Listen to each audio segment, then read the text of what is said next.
નમસ્તે મિત્રો, અમારી યુટ્યુબ ચેનલ ટ્યુશન વિથ એડી સરમાં આપ સર્વેનું સ્વાગત છે। જો હજી સુધી તમે અમારી ચેનલ સબસ્ક્રાઇબ ન કરી હોય તો tuition with AD sir subscribe કરી લેજો અને તમને સ્ક્રીન પર દેખાય છે એવું અમારું પેજ હશે તો એ ચેનલ અમારી સબસ્ક્રાઇબ કરી લેજો। અમારા વિડીયો લાઇક કરજો, શેર કરજો અને કમેન્ટ કરજો। અને હજી સુધી જો તમે તમારા મિત્રોને શેર ન કર્યું હોય તો શેર કરી દેજો।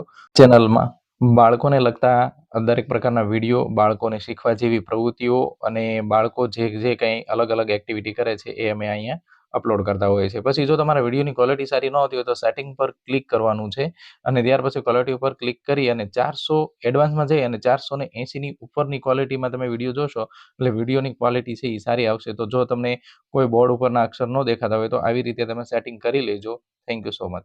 ધોરણ 5 હિન્દી એમાં પહેલો યુનિટ છે એકમ 1 યાતાયાત યાની કે વાતચીત ચિત્રપાઠ એક તમને આપ્યો છે। यातायात के साधनों એટલે કે પરિવહનના સાધનો વિશે આપણને કીધું। જો હિન્દી વાંચતા આવડે પણ એનું ગુજરાતી ન આવડે તો પાછું પ્રોબ્લેમ થાય। એટલે હિન્દી વાંચતાની સાથે એનું ગુજરાતી થોડું શીખતું જાઓ। यह यातायात के साधनों और बगीचे का चित्र है। यातायात એટલે વાહન પરિવહન, એક જગ્યાએથી બીજી જગ્યાએ જવા માટે જેનો આપણે ઉપયોગ કરીએ છીએ એ સાધન અને યાતાયાતના સાધનો કહેવાય। એ આપણને ચિત્રમાં આપ્યું છે ધોરણ 5 ના હિન્દીના પાઠ્યપુસ્તકમાં। यह यातायात के साधनों और बगीचे का चित्र है। चित्र में यातायात के ये साधन है। कौन कौन से साधन है? Cycle, scooter, motor car, rickshaw, बस, रेल, नौका यानी नाव, जहाज यानी जलयान, हेलीकॉप्टर और हवाई जहाज। बगीचे का चित्र भी साथ में जुड़ा हुआ है। बगीचे में चंपा, मोगरा, गुलाब, गुड़हल आदि फूल है। એટલે ગુજરાતી કરીએ તો આવું કંઈક થાય કે યાતાયાત કે સાધનો और बगीचे का चित्र है। તો એમ કહી શકાય કે આ વાહન પરિવહનના સાધનો અને સાથે બગીચાનું ચિત્ર છે। અને ચિત્રમાં પરિવહનના સાધનો જે છે એ કંઈક આ પ્રમાણે છે: સાયકલ, સ્કૂટર, મોટરકાર, રિક્ષા, બસ, રેલગાડી, નાવડી અથવા નાવ, જહાજ એટલે કે પાણીમાં ચાલતું મોટું જહાજ આપણે કહીએ ને, હેલિકોપ્ટર જે આકાશમાં ઉડી રહ્યું છે, અને હવાઈ જહાજ એટલે કે મોટું વિમાન। બગીચે કા દ્રશ્ય भी साथ में जुड़ा हुआ है। એટલે કે બગીચાનું ચિત્ર પણ એની સાથે જોડાયેલું છે।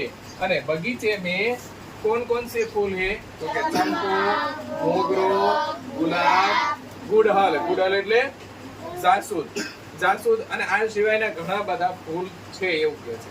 પછી આપણને અભ્યાસ આપ્યો છે ને એમાં પહેલો પ્રશ્ન પૂછ્યો છે। પ્રશ્ન છે આ આટલી લીટી છે એમાંથી લગભગ આપણને જવાબ મળી જશે। चित्र देखकर फूलों के नामों की सूची बनाइए। प्रश्न एक ऐसा है, चित्र देखकर फूलों के नामों की सूची बनाइए। એટલે કે ચિત્રમાં કયા કયા ફૂલ છે બગીચામાં? તો કે ચિત્ર में चंपा, मोगरा, गुलाब, गुड़हल आदि फूल है। तो पहला प्रश्न जवाब અહીંયા મળી ગયો આપણને। प्रश्न नंबर 2, चित्र में नहीं है ऐसे फूलों की सूची बनाइए। હવે અહીંયા જે નામ આપ્યા છે ફૂલના એની સિવાયના ફૂલના નામ આપણે કહેવાના છે। તો એની સિવાયના કયા કયા આવે? તો કે કમલ, गेंदा, चमेली, बारहमासी, रातरानी, सूरजमुखी आदि फूल चित्र में नहीं है। कौन कौन से नहीं है? कमल यानी कमल, गेंदा, चमेली, बारहमासी, रातरानी, सूर्यमुखी તમે કહો એને सूरजमुखी આ ફૂલો છે નહીં। तीसरा प्रश्न, चित्र देखकर यातायात के साधनों की सूची बनाइए। જે આપણને ચિત્ર આપ્યું છે એમાંથી જોઈ અને વાહન પરિવહનના જે સાધનો છે એનું યાદી બનાવો એવું કહે છે। તો कौन कौन से हैं? यहाँ देखते हैं, साइकिल, स्कूटर, मोटरकार, रिक्शा, बस, रेल, नौका यानी नाव, जहाज यानी जलयान, हेलिकॉप्टर, हवाई जहाज। આટલા ચિત્રો છે જે આપણને ચિત્રમાં દેખાડેલા, આટલા જે વાહનો છે એ ચિત્રમાં દેખાડેલા છે। સમજાય? સમજાય? પછી આ પાકાઈ કરવાના છે ને એની ટેસ્ટ આપણે લેવાની છે, બરાબર? એટલે સાથે સાથે લખતા જવાનું, વાંચતા જવાનું, પછી ઘરે ટાઈમ મળે ત્યારે આને વાંચવાનો છે. સમજાય? બીજા પ્રશ્નનો નહીં, ત્રીજા પ્રશ્નનો જવાબ આ થયો. બીજો પ્રશ્ન આપણે મોઢે જવાબ આપવાનો હતો. રેડી? આવડશે બધાને? તો લખો ચાલો.